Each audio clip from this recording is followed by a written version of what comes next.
Second Seed, Book 5 of 2920, The Last Year of the First Era, by Carlovac Townway. 10. Second Seed, 2920, The Imperial City, Cyrodiil. Your Imperial Majesty, said the potentate Versidue Shea, opening the door to his chamber with a smile. I have not seen you lately. I thought perhaps you were indisposed with the lovely Regia. She's taken the baths at Mir Corp, the Emperor Riemann III said miserably. Please, come in. I've reached the stage where I can only trust 3 people. You, my son the prince, and Regia, said the Emperor petulantly. My entire council is nothing but a pack of spies. What seems to be the matter, Your Imperial Majesty? Asked the potentate Versidue Shea sympathetically, drawing closed the thick curtain in his chamber. Instantly all sound outside the room was extinguished, echoing footsteps in the marble halls and birds in the springtide gardens. I've discovered that a notorious poisoner, an Orma tribeswoman from Black Marsh called Kachika, was with the army at Caer Suvio while we were encamped there when my son was poisoned, before the battle at Bodrum. I'm sure she would have preferred to kill me, but the opportunity didn't present itself. The Emperor fumed. The council suggests that we need evidence of her involvement before we prosecute. Of course they would, said the potentate thoughtfully, particularly if one or more of them was in on the plot. I have a thought, Your Imperial Majesty. Yes, said Riemann impatiently. Out with it. Tell the council you're dropping the matter, and I will send out the guard to track this Kachika down and follow her. We will see who her friends are, and perhaps get an idea of the scope of this plot on Your Imperial Majesty's life. Yes, said Riemann with a satisfied frown. That's a capital plan. We will track the scheme to whomever it leads to. Decidedly, Your Imperial Majesty, smiled the potentate, parting the curtain so the Emperor could leave. In the hallway outside was Versidue Shea's son, Savirian Chorak. The boy bowed to the Emperor before entering the potentate's chamber. Are you in trouble, father? Whispered the Akaviri lad. I heard the Emperor found out about what's-her-name, the poisoner. The great art of speechcraft, my boy, said Versidue Shea to his son, is to tell them what they want to hear in a way that gets them to do what you want them to do. I need you to get a letter to Kachika and make certain that she understands that if she does not follow the instructions perfectly, she's risking her own life more than ours. 13 Second Seed, 2920, Mir Corp, Cyrodiil. Regia sank luxuriantly into the burbling hot spring, feeling her skin tingle like it was being rubbed by millions of little stones. The rock shelf over her head sheltered her from the misting rain, but let all the sunshine in, streaming in layers through the branches of the trees.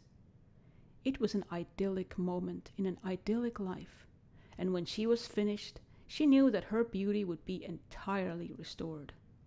The only thing she needed was a drink of water. The bath itself, while wonderfully fragrant, tasted always of chalk. Water! She cried to her servants.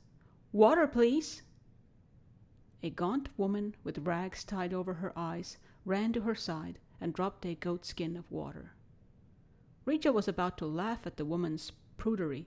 She herself was not ashamed of her naked body. But then she noticed, through a crease in the rags, that the old woman had no eyes at all. She was like one of those Orma tribesmen Regia had heard about, but never met. Born without eyes, they were masters of their other senses. The Lord of Mir Corp hired very exotic servants, she thought to herself. In a moment, the woman was gone and forgotten. Regia found it very hard to concentrate on anything but the sun and the water. She opened the cork, but the liquid within had a strange metallic smell to it. Suddenly, she was aware that she was not alone. Lady Regia, said the captain of the Imperial Guard. "You are, I see, acquainted with Kachika." "I've never heard of her," stammered Rija before becoming indignant. "What are you doing here? This body is not for your leering eyes." "Never heard of her, when we saw her with you not a minute ago," said the captain, picking up the goatskin and smelling it. "Brought you nervous ichor, did she? To poison the Emperor with?" "Captain," said one of the guards, running up to him quickly, "we cannot find the Argonian. It is as if she disappeared into the woods." "Yes, they're good at that," said the captain. "No matter, though. We've got her contact at court. That should please His Imperial Majesty. Seize her!" As the guards pulled the writhing naked woman from the pool, she screamed, "I'm innocent! I don't know what this is all about, but I've done nothing. The Emperor will have your heads for this." "Yes, I imagine he will," smiled the captain, "if he trusts you." 21 Second Seed, 2920. Gideon, Blackmarsh. The Sow and Vulture Tavern was the sort of out-of-the-way place that Zook favored for these sorts of interviews. Besides himself and his companion, there were only a couple of old sea dogs in the shadowy room, and they were more unconscious from drink than aware. The grime of the unwashed floor was something you felt rather than saw. Copious dust hung in the air, unmoving in the sparse rays of dying sunlight. "You have experience in heavy combat?" asked Zook. "The reward is good for this assignment, but the risks are great as well." "Certainly I have combat experience," replied Miramore haughtily. "I was at the Battle of Bodrum just 2 months ago.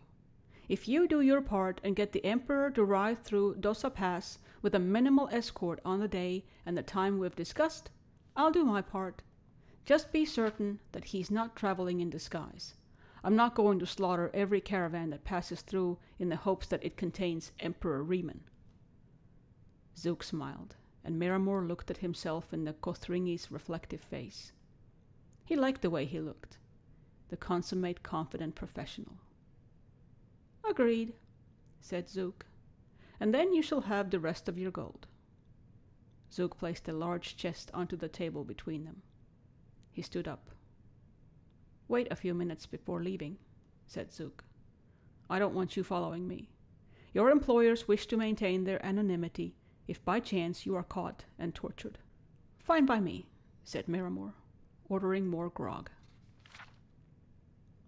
Zook rode his mount through the cramped labyrinthine streets of Gideon, and both he and his horse were happy to pass through the gates into the country.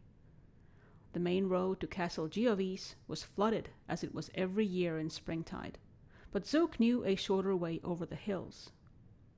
Riding fast under trees, drooping with moss and treacherous slime-coated rocks, he arrived at the castle gates in 2 hours' time. He wasted no time in climbing to Tavia's cell at the top of the highest tower. "What did you think of him?" asked the Empress. "He's a fool," replied Zook. "But that's what we want for this sort of assignment."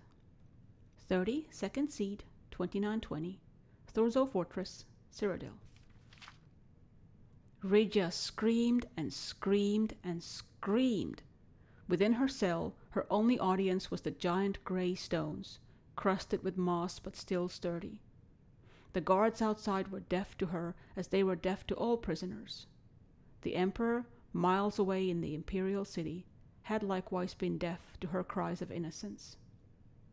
She screamed, knowing well that no one would likely hear her ever again. 31 Second Seed, 2920. Kavas Rim Pass, Cyrodiil. It had been days, weeks, since Turala had seen another human face, Cyrodiil or Dunmer. As she trod the road, she thought to herself how strange it was that such an uninhabited place as Cyrodiil had become the imperial province, seat of an empire. Even the Bosmer in Valenwood must have more populated forests than this heartland would. She thought back. Was it a month ago? 2? When she crossed the border from Morrowind into Cyrodiil? It had been much colder then, but other than that, she had no sense of time. The guards had been brusque, but as she was carrying no weaponry, they elected to let her through. Since then, she had seen a few caravans, even shared a meal with some adventurers camping for the night, but met no one who would give her a ride to a town. Turala stripped off her shawl and dragged it behind her. For a moment, she thought she heard someone behind her and spun around. No one was there. Just a bird perched on a branch, making a sound like laughter. She walked on and then stopped. Something was happening. The child had been kicking in her belly for some time now, but this was a different kind of spasm. With a groan, she lurched over to the side of the path, collapsing into the grass. Her child was coming. She lay on her back and pushed, but she could barely see with the tears of pain and frustration. How had it come to this? Giving birth in the wilderness all by herself to a child whose father was the Duke of Mournhold? Her scream of rage and agony shook the birds from the trees. The bird that had been laughing at her earlier flew down to the road. She blinked, and the bird was gone, and in its place a naked elf man stood, not as dark as a Dunmer, but not as pale as the Altmer. She knew at once it was an Aelid, a wild elf. Turala screamed, but the man held her down. After a few minutes of struggle, she felt the release, and then fainted away. When she awoke, it was to the sound of a baby crying. The child had been cleaned and was lying by her side. Turala picked up her baby girl, and for the first time that year felt tears of happiness stream down her face. She whispered to the trees, "Thank you," and began walking with Babe in her arms down the road to the west. The year is continued in mid-year.